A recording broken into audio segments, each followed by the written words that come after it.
freedom that I'm talking about, worldly freedom.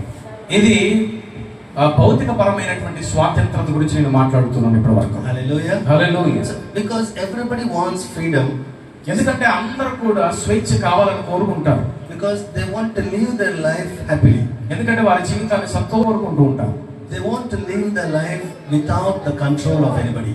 ఎవరు కూడా మన జీవితాల మీద అధికారము పెత్తనము చలాయించకుండానట్లుగా స్వేచ్ఛగా నివసించాలని కోరుకుంటారు. So we want to be free from our religious choices.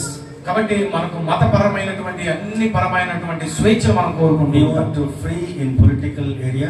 రాజకీయ పరమైనటువంటి దాంట్లో కూడా స్వేచ్ఛ మనం కోరుకుంటాం. And we want to be free in social issues.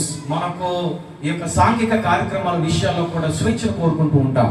That's correct. అది నిజమే. Everybody wants it. అది అందరూ కూడా కోరుకునేటువంటి విషయమే. But above this freedom, కానీ దీనికి మించినటువంటి ఒక స్వాతంత్రత స్వేచ్ఛ ఉన్నది.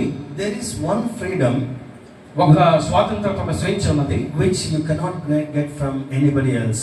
ఆ స్వాతంత్రత ఆ స్వేచ్ఛ ఎవరి నుండి కూడా వచ్చేది కాదు. You cannot get the freedom from any country or any leaders. ఏ దేశం నుండి కానీ ఏ నాయకుడి దగ్గర నుండి కానీ ఆ స్వాతంత్రత స్వేచ్ఛ మనకు రాదు. And that freedom is freedom from sin.